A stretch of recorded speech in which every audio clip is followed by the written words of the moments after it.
Assalamualaikum. Hello everyone. How's life? Everyone is okay, isn't it? Let's smile and be happy. Always grateful with a merciful life and blessed nature around us. My name is KEYZA and I'm so respect for the theme given for the event. Rewild and save our jungle. Let's be a part making of our greener future. It is a little thing to know and understand an important lesson about our nature by creating and telling of storytelling. Let's build an emotional connection to our nature. Once upon a time in Borneo land was ruled by two goddesses, Pura and Zuma. Although they were sisters, they couldn't have been more different. Pura was fair with brown skin. She smiled wherever she went, and when she ruled the land, everyone is happy. And Zuma, as her sister, was not beautiful. She had blue skin, purple curly hair, and her eyes was in the middle of her forehead, which glowed reddish.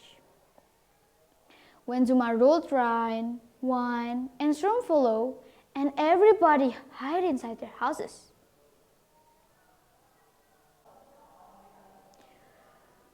Borneo land was covered with trees, and the people depend upon them for food, shelter, and warmth.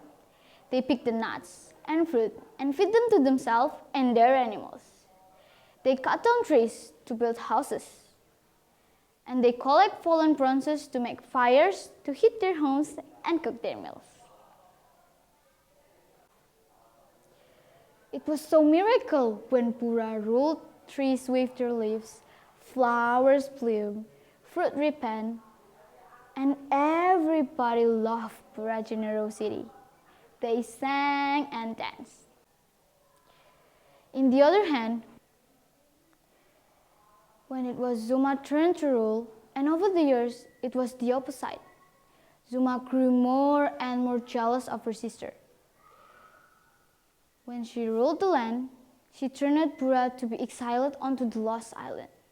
She decided on a wicked plan, and she summoned a great dragon to the island. When the dragon flew safely to Borneo. When the cloud arrived above the land, it was blocked out the sun by the dragon. When the cloud arrived above the land, and the dragon started shooting giant balls of fire down onto the island. Boom! The fire burned the pine trees. It destroyed fruit bushes, and all of the wild animals fled for their lives. The king called his best husband and all of the archers, and he said, "I think there is a dragon up in the cloud. If we do not slay the dragon, it will destroy our beautiful forest."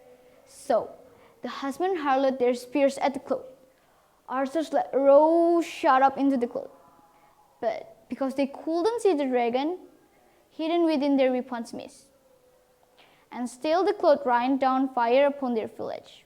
They all were first dead. The next day, a young girl came to the castle, claiming that she knew how to get rid of the dragon. The god Zuma laughed at her. "Ha ha ha! How can a little girl think she can solve this problem?" But the kings and villagers were not surrender. The king smiled kindly, and the kings agreed about her idea. He ordered the warriors and hunters to go to top of high hills. And he ordered that everyone in the kingdom was to take all of the baby animals away from their mothers.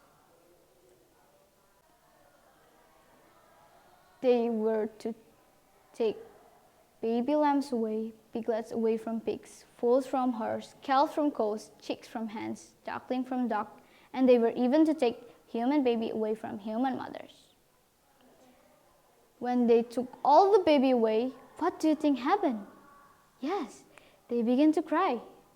Piglets squealed, foals, lamb, birds, cows, cows, mooed, chicks peeped, ducklings quacked, and human baby screamed and cried up in the cloud in the sky. As soon as the dragon heard the terrible noise, and he wondered what on earth was happening. Then he got worried that there must be something bigger. and more scary, making all the creatures of the land cry. He need to see when the dragon flew down away out of the cloud, and when his chest was visible, the archers let a row shot up into the cloud.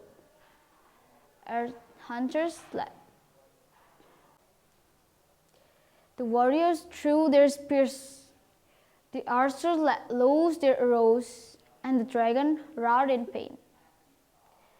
Shut up stroked the cloud and flew away. And finally, the dragon was never seen again. The bride came to, the cloud brass and rained wet, rained down onto the fire and poured out of the fire as fires.